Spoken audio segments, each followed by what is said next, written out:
Las noticias que tienes que saber están en Pauta de Análisis. En el día de ayer, Connie, descubrimos, nos informaron de la palabra Consejo Consultivo. Ayer la ministra de Salud, Jimena Aguilera, que donde estaba también, ¿no es cierto?, el superintendente de la cartera, Víctor Torres, llegaron a la Comisión de Salud del Senado. ¿Para qué? Para presentar nombres del Consejo Consultivo que va a asesorar al gobierno en la aplicación de la ley corta de ISAPRES. Si bien la ministra Aguilera ya había dado a conocer los nombres de esta comisión, pero en la Cámara de Diputados ahora finalmente viene la ratificación. Los nombres que tenemos en carpeta de este consejo compuesto son la economista Paula Benavides, el anestesiólogo César Cárcamo, el abogado y ex superintendente de salud Patricio Fernández y el académico de la Universidad Católica Claudio Zapelli. Y con nosotros está justamente para profundizar en esto Patricio Fernández, ex superintendente de salud. ¿Cómo está, Patricio? Buen día. Muy buenos días, Claudia. Gracias por venir, además. Gracias por venir, porque este es un tema complejo, entonces es bueno poder aterrizarlo y la presencial siempre facilita eso. Bueno, partamos por saber que nos explique uno de los miembros, ¿cierto?, de este Consejo Consultivo, que tiene, ya con esto está, digamos, aprobado o tiene que pasar por otra instancia la aprobación de los nombres.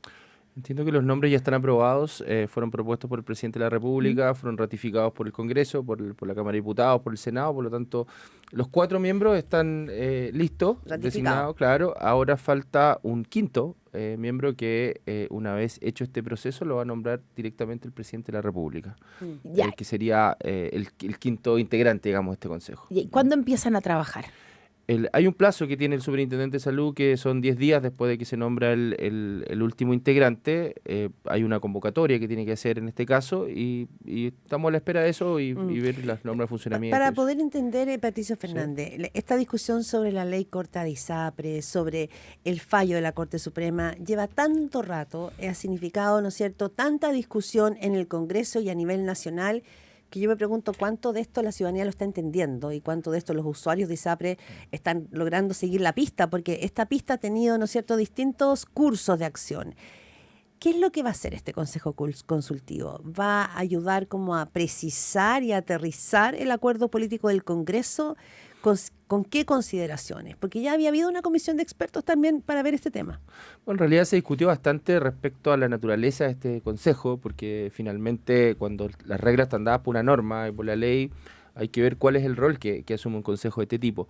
En segundo lugar, se discute el que sea consultivo. En su momento se discutió, es decir, cuál es el peso específico que va a tener un órgano que finalmente la superintendencia podría acoger o no los planteamientos que no es vinculante. No es vinculante, digamos, es solamente asesor, quedó así en la ley. Hay un gran articulado destinado también, parece extraño que un consejo de carácter consultivo haya tenido gran parte del articulado de la ley destinado a su funcionamiento, y eso ya es algo extraño. Pero yo entiendo que lo que se busca acá, que es un tema tan complejo como precisamente tú planteabas, el hecho de esta ley corta que tiene una serie de componentes complejos que se busca respaldar al superintendente de salud en las definiciones que sacan. Es decir, acá van a haber devoluciones de dinero que se van a determinar, van a haber formas de pago, hay situaciones de ISAPRES que van a quedar probablemente muy complejas y lo que necesitan es un respaldo técnico y eso es lo que se buscó precisamente a través de esta ley. Ya, ¿nos puedes poner un ejemplo, Patricio, de qué es lo que tendrían que hacer ustedes? Por ejemplo, entendemos que lo primero que va a pasar, ¿cierto?, es que, y eso ocurrió ya la semana pasada, que se dictó esta circular que también estaba prevista en la ley, que establece las medidas para que las ISAPRES determinen cuál va a ser su deuda y ajusten los planes de los afiliados. Eso es como lo primero que debiera ocurrir en este proceso de aplicación de la ley corta, ¿cierto? Claro, primero que todo es saber ¿y ahí precisamente ustedes qué rol van a tener? Claro, primero el rol específicamente está entregado en la ley, que es asesorar en todo este aspecto, pero después en el funcionamiento nosotros tendremos que ir poniéndonos de acuerdo respecto a qué información vamos a requerir. Acá se requiere un apoyo técnico fuerte de los equipos de la superintendencia, en el fondo es ir definiendo, no sé, puede ser por ejemplo que digamos, ya, vamos a tener audiencias con las ISAPRES, donde va a quedar registrado eso, donde cada ISAPRE va a ir exponiendo respecto a su plan de pago. Es decir, diga, mire, nosotros tenemos esta cartera va a resultar beneficiada con la nueva tabla, a estas personas les debemos, estos están en la ISAPRE, tantas personas ya no están en la ISAPRE, y nuestras propuestas de formas de pago van a ser de todas las que da la ley. porque las ISAPRES también pueden tomar algunas, no todas. Es decir, puede ser vía excedente, vía el pronto pago que le llamaron, ¿este acuerdo? ¿Cuánto puede demorar ese trabajo? Porque es un trabajo largo, o sea, no es solamente la reunión para conocer la realidad de cada una de las ISAPRES, Pueden sino ser que varias reuniones. van a ser muchas. Es calcular, hacer un cálculo que, pucha, que ha costado hacer el cálculo. O sea, ha habido mucho tironeo en el cálculo que hizo el superintendente actual, las ISAPRES lo han cuestionado. Es decir, esto ha significado todo un tironeo y un gallito de fuerzas para poder precisar solo el monto general. Imagínense lo que va a ser el monto ISAPRE por ISAPRE. Sí, yo creo que la información está, primero que todo, es decir, los criterios ya se establecieron, por lo tanto no debería ser un ejercicio tan difícil. Y lo segundo sí que es relevante, yo creo que para el sistema, es que todas estas medidas de la ley corta comiencen conjuntamente a regir. Es decir, si la primera circular de la Superintendencia de Salud dijo que en septiembre las ISAPRES tenían que ajustar los planes a la nueva tabla, si el plan de pago no está en esa fecha, va a haber una disminución de los ingresos del sistema de ISAPRE y el resto de las medidas, si no comienza a regir coetáneamente, las ISAPRES pueden estar en una situación muy compleja. Por lo tanto, hay un interés en ese sentido de la ISAPRE de apurar este proceso, claro. Ya, y para entender también, Patricia, aprovechando además la experiencia, pensando en los afiliados, ¿cierto? Que dicen ahora, se aprobó esto, no sabemos qué va a pasar ahora. Lo primero que va a pasar es que el 1 de septiembre las ISAPRES deben automáticamente, ¿cierto?, determinar y ajustar todos los planes a la nueva tabla de factores, ¿cierto? Así es. Hay algunos planes, toda esa gente que tuvo planes después del 2020, probablemente ya tienen tabla de factores nueva. O sea, no es que a todos los afiliados les va a cambiar el cobro del plan, ¿cierto? Así es. Ya. Y entonces, eso es lo que los afiliados van a ver. Ajuste tabla de factores. Y lo otro que va a ocurrir también el 1 de septiembre, y eso me gustaría aterrizarlo, y es que hay que hacer que todos los planes se adapten al 7% de cotización legal. O sea, si alguien tiene hoy día un plan que cuesta menos que su 7%, se le va a subir ese plan. O sea, ese plan va a tener ese 7% va a tener que pagarlo igual, ¿cierto? Y no va a generar excedente. Así es.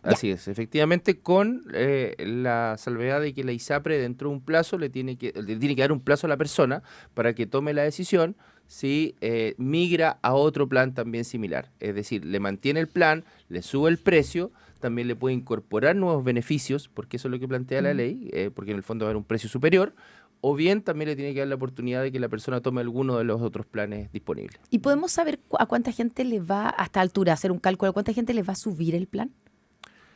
No, aún es aventurado decirlo, pero si efectivamente uno podría hablar de grupos de personas. Yo siento que hay cálculos que hay que revisar, por eso no estamos en el detalle, pero sí uno podría hablar de grupos, es decir, a las personas jóvenes, hombres fundamentalmente, es altamente probable que les suba el precio del plan. A los hombres. A los hombres, ya, sí. Porque esto significa que durante tantos años no subieron a las mujeres, sería como netear. Sí, esperemos que... hay un tema también de magnitud y de proporción. Si acá lo que hay que tener cuidado después también en el caso de la ISAPRE, es decir, si le subo mucho a una persona joven que tiene baja carga de enfermedades, no va a tener ningún incentivo y se va a ir. Y el hecho que se vayan significa una merma de ingresos tal que puede a las ISAPRES volver a la situación de desequilibrio y lo vamos a mantener en el tiempo. Patricio Fernández, ex superintendente de salud, así como antes de partir el trabajo del Consejo Consultivo, en su mirada, en su experiencia como ex superintendente de salud, desatar este nudo actual con unas ISAPRES que ellos dicen que están en crisis profunda, en que incluso hay quienes señalan que podrían, ¿no es cierto?, caer mucho, que no todos, quizás ni siquiera todas van a sobrevivir. Hablando de la ciudadanía que es usuaria de ISAPRES, ¿qué tan complejo es el momento que se está viviendo? ¿Ya se salvaron las ISAPRES o todavía no tenemos claridad de eso? Sí, yo siento que la ley corta le da un respiro a estas ISAPRES que uno podría aventurar no más allá de un año y medio. ¿Ya? Hay que hacer algo antes para estabilizar el sistema. Y lo peor es que aun cuando siga el sistema así como está, es decir, que las ISAPRES funcionen, no terminen, pero funcionen, pensemos que estamos hablando hablemos que esto funciona como un mercado o una industria, ¿cierto? Donde no hay competencia, no hay incentivo a la competencia hoy día. Porque antiguamente las ISAPRES, ¿por qué competían entre ellas? Por precio, competían por calidad de las redes. Ahora les interesa sobrevivir y eso es muy malo. O sea, en la salud está definido doctrinariamente como un mercado que ya es de competencia imperfecta. Pasa que esa Hay asimetría de competencia, información. pero esa competencia la estábamos pagando las personas, los pacientes, los clientes, Claro, los usuarios. por la falta de reforma, porque cuando yo no reformo un sistema, se produce una cadena inflacionaria. Es decir, tengo aumento de precios, los mecanismos de pago entre las ISAPRES y los prestadores no son los adecuados. Todo eso se debe reformar. Como no se hizo, todo lo que significa un incremento de precio en la salud es traspasado directamente al bolsillo de las personas. Es decir, tenemos un alto gasto de bolsillo. ¿Y qué significa eso hoy día? Que está el riesgo de que nos quedemos en estas ISAPRES con gente enferma, siendo mucho más caro. La manera de sobrevivir va a ser aumentando los precios de los planes, y ese es el riesgo evidente que hay. Ya, y en ese sentido, porque lo que tú sostienes es que este equilibrio precario, porque estamos después de la ley corta, da la impresión de que se logró un equilibrio precario, duraría un año y medio, como un puente ¿cierto? de tablitas, ¿no? Claro, ¿es como un año y medio? Sí, porque uno podría O sea, pensar en el reajuste del año siguiente, Sí. digamos, y con una alta migración. Es decir, si tenemos personas que les va a subir el precio del plan ahora, este año, después el próximo año, o sea, además van a pagar una prima extraordinaria. Eso es que eso te iba a decir, ¿cuándo empieza a aplicarse la prima extraordinaria? Además de todo esto que estamos hablando, cambio de tabla de factores, 7% completo, digamos, para adentro, y prima extraordinaria que va a permitir un alza extraordinaria, como dice la palabra, de los precios de los planes. Aquí en estos días tampoco sabemos. O sea, eso va a depender del ISAPRE. Grupos, claro, y va a depender cada ISAPRE y por ejemplo, las ISAPRES no son las mismas entre sí, pero uno podría decir que en octubre de este año deberían estar todas estas medidas ya implementadas y en curso. Es decir, las alzas, las bajas, salvo... ¿A quiénes les podrían bajar? Perdón, pero sí. las bajas también uno se interesa. Así como hombres jóvenes debiera subirles. ¿A quiénes les debiera bajar? Bueno, primero que todo, recordemos que las cargas menores de 2 años ya las ISAPRES no pueden cobrar por eso, sino que cumplan 2 años. El caso de las mujeres en edad fértil también van a tener una disminución, porque la nueva tabla trae un factor mucho más bajo que el que traen los planes más antiguos. Es decir, las personas que tenían planes, mujeres, anteriores a abril del 2020, que tenían una tabla de factores con un factor superior, ahora, dado que ese factor se usa para calcular el precio, va a disminuir. Además, las personas mayores de 65 años también, porque la nueva tabla también tiene un factor mucho más bajo que el que traen actualmente. Esos son los grupos beneficiados. Además, claro, y hay ese sector de 65 años, me ha tocado verlo, son justamente aquellas personas que emigran de las ISAPRES una vez que cumple 65, que cuando más lo necesitan porque Es impagable. se les hace impagable. O sea, son pensiones bajas y tienen que pagar planes de 200, 300 mil pesos mensuales. Y una consulta en ese sentido, Patricio Fernández, superintendente de salud y miembro de este consejo consultivo, hay un punto que siempre se le recriminó a la ISAPRE y que nunca se reformó, a pesar de que siempre estaba en programas de gobierno, y tiene que ver con las preexistencias, porque finalmente todo este mapa o todo este tinglado que se arme de a quién le baja, a quién no le baja, quién se puede cambiar, quién puede trasladarse, todo esto va a tener que ver con las preexistencias. Hay gente que está, comillas, prisionera y no se puede mover. Y eso no cambia, parece. Y eso no cambia. Entonces digo, ese es un punto bien relevante. Porque cuánta libertad tengo yo para poder cambiarme o decirme, mira, aquí me baja el plan y me muevo, porque me conviene, si en realidad lo que tengo son preexistencias. Bueno, efectivamente hay un compromiso del gobierno, digamos, y del Ejecutivo, que fue en el marco de esta tramitación de ley corta, de avanzar en un proyecto de ley de preexistencia. Y me parece que puede salir mucho más rápido ese punto que el resto de la reforma, ¿ya? Porque es un compromiso que quedó aparte, digamos. El tema de las Pero preexistencias... eso es parte de la reforma grande. No, Sí. va a quedar fuera, quedó ya. fuera, quedó aparte. Y está bien, porque si no, no se avanza. Ahora, lo que hay que tener claro acá es que todo sistema que elimina preexistencias, sean seguros, en cualquier sistema de esto, requiere un mecanismo de compensación de riesgos. Sin eso, es absolutamente inviable cualquier sistema. Es decir, yo levanto barreras en la medida de que genere un esquema donde todos los componentes, todas las aseguradoras tengan una forma de compensarse entre sí. Es decir, aquellas aseguradoras que tienen una cartera más riesgosa reciben una compensación del resto que tiene una cartera menos riesgosa. Ya, o sea, alguien tiene que pagar esto, digamos, porque es la famosa mutualización que no se tomó en cuenta aquí para el cálculo del pago de la deuda, pero en el fondo así funciona el sistema. O sea, si se baja el riesgo de cierta cantidad de gente, se tiene que subir el de otra. Y por eso también se va a permitir esto de la prima extraordinaria. Ahora, Patricio Fernández, ex superintendente de salud, ¿qué fórmula le gusta a usted o le hace sentido para que se devuelvan la plata, la deuda? Cuotas, acuerdos directos con los afiliados, oferta de prestaciones extra. Bueno, ahí que es la situación de cada Si ISAPRE. usted estuviera en el cargo donde estuvo, digamos. No, Yo sé que son las ISAPRES las que tienen que proponer su propuesta, pero ¿cuál le parece a usted que es justa, adecuada, compatible con que sobreviva la industria? Yo creo que para las personas lo mejor es que sea una evolución, ojalá, en un pago único o bien un pago parcial, y puede ser con un mix de pago, digamos, con excedentes, que las personas también los ocupan, los utilizan. El tema es que 13 años parece un plazo muy largo para cualquier persona, y yo siento que si es que algunas ISAPRES tienen la posibilidad de salir de este problema, luego pueden precisamente acelerar esto. Quizás si uno trae a valor presente esa deuda de 13 años, capaz les resulta, porque si no suena como que también, no sé si de aquí a 13 años más esta ISAPRE continúe. Es que usted pone un punto muy irrelevante, Patricio Fernández, porque usted dice, a ver, porque estos 13 años van a determinar la manera de pagar. Claro. Deberían.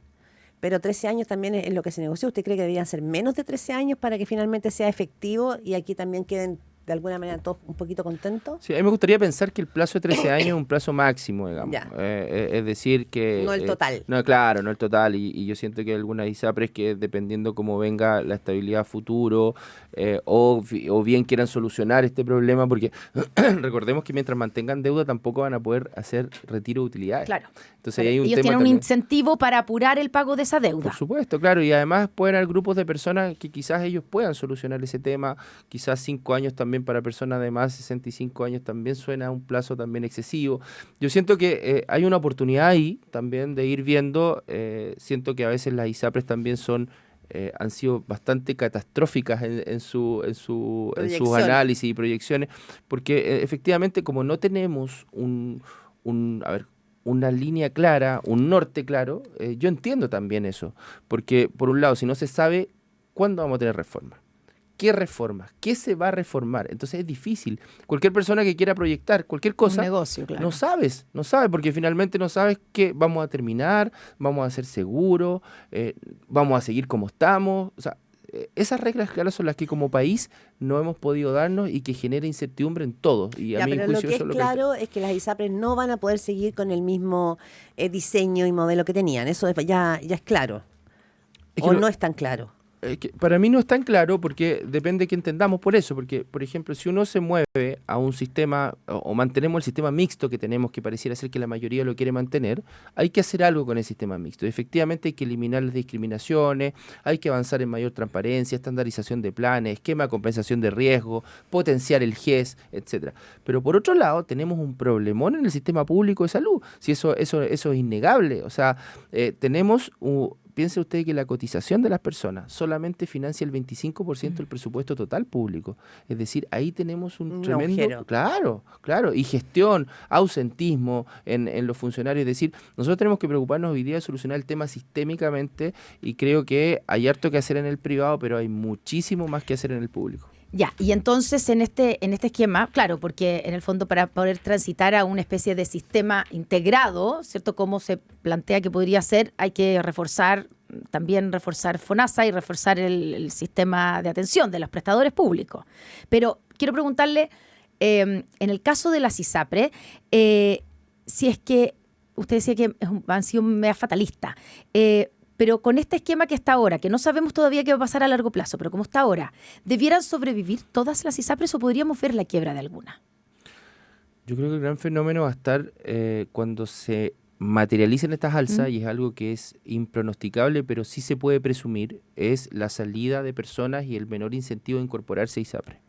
Es decir, podemos tener ISAPRES deficitarias en meses siguientes. Una fuga de afiliados. Por supuesto. Masiva. Es que yo al menos no entiendo el incentivo para mantenerse en un ISAPRE a un joven sano que le suben el precio. Entonces no tiene lógica. Y además que recordemos que está la modalidad de cobertura complementaria al Sí. FONASA.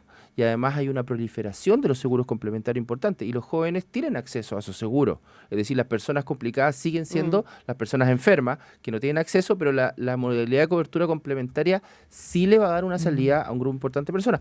Acá lo que no hay que mentirnos sí es que va a implicar un aumento del gasto público relevante. Es decir, la modalidad de cobertura complementaria puede ser una buena salida, pero va a haber una presión del gasto público que yo creo que va a ser en algún minuto insostenible, con riesgo también de judicialización. O sea, escuchándolo, en realidad, solo se me instala en la cabeza que estamos realmente en lo que se llama un zapato chino. Sí. En un- Y que hay que avanzar en la reforma Sí, larga, en la reforma. absolutamente. Totalmente. reforma Veía grande. también brevemente que FONASA que encargó un estudio para evaluar una probabilidad de insolvencia y la salud financiera de la ISAPRE, una información que se publicó ayer y que se le encargó a la Facultad de Economía y Negocios de la Universidad de Chile, justamente para poder ver cuáles son los escenarios que vienen. Por eso lo que usted decía de que FONASA, vamos a ver si está preparada. Patricio Fernández, ex superintendente de salud, miembro del Consejo Consultivo, muchísimas gracias por venir acá hasta los estudios de Radio Pauta. Usted dijiste muy bien. Gracias, buen día. Patricio, y mucha suerte en el nuevo En el- nuevo Muchas gracias. cargo, en el nuevo desafío.